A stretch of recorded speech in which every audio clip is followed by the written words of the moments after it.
past doesn't haunt me as much as it used to. I used to stress it quite a bit or reflect a lot on the past, and that would then almost dictate the future a little bit. Oh, this is what I've always been, sort of thing, or this keeps happening.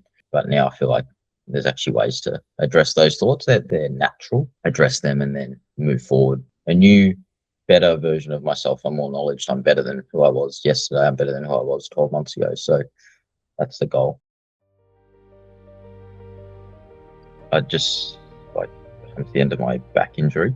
So I was going to be missing some cricket, but the last game I played, I knew wasn't skill for the way I performed, or we lost really badly. Yeah, I just thought, well, right, if I'm going to do this, do it properly and work on it.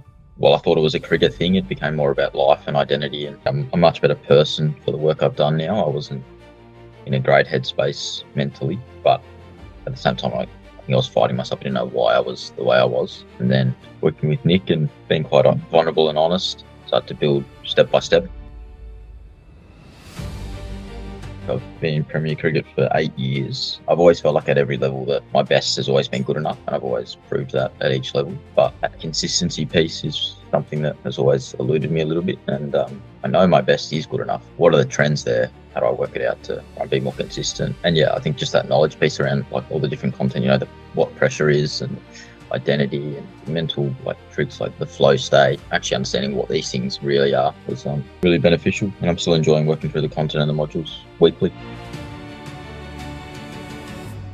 Just the level of knowledge and the clarity of his methods with the mental performance side, performance killers and trigger systems, and it's just so much stuff that is so much more than trigger awareness, fear, pressure release, all these sort of things that you just wouldn't know prior to this work. We all heard about in mental performance trigger was a bit of visualization and some breathing and stuff. This is actually more in depth and actually gets you to understand what's really happening.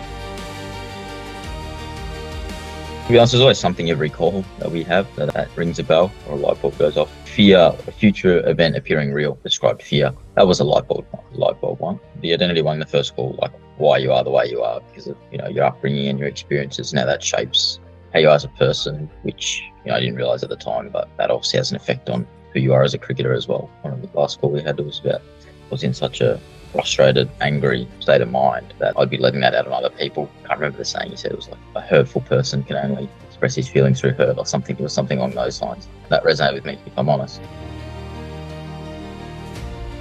I was a much better coach. I was a much better teammate. I was a much better person. And I could hear that in my own voice and got feedback from others who didn't know about the work and stuff. But yeah, got some reassurance there probably 3-4 months later. Yeah, a coach who's a good mentor of mine and someone I get along with really well. Yeah, he made it pretty clear to me that he had seen a drastic change in my personality shift. Yeah, just in a balanced approach to the leadership, especially around I'm big on driving standards and stuff around my cricket club and very passionate about it, but probably did it in the wrong way. And obviously teammates as well. They really wanted me there on Saturday, which, I actually felt valued. The morale and the connection piece in that team was a massive part, and every person's got a role to play, and there's a key figure. More awareness of myself and connection to myself and my feelings, and awareness of what I do under pressure, or what are the traits are under pressure, how to train the mental side of the game and how to actually prepare yourself. Yeah, Nick's completely changed the way I view pressure now. So as cricketers, we always avoid training it. We avoid pressure. We always want to feel good and just get ready for game day. But you can't avoid the pressure. So actually, part of my preparation to be actually stimulating training, pressure at training, and practice in the way I can. It changes my view on pressure. Accepting that it's okay to feel it, but then it's what's your next moment, or how do you respond and how do you act upon? And then, the identity side, if I bring the best version of me to game day as a person, well, I'm going to be a good teammate. I'm going to be in a good headspace. When things are good off the field, generally good things happen on the field. Everything goes hand in hand because everything works together. If you're serious about being the best you can be, this is now the absolute competitive edge, I think.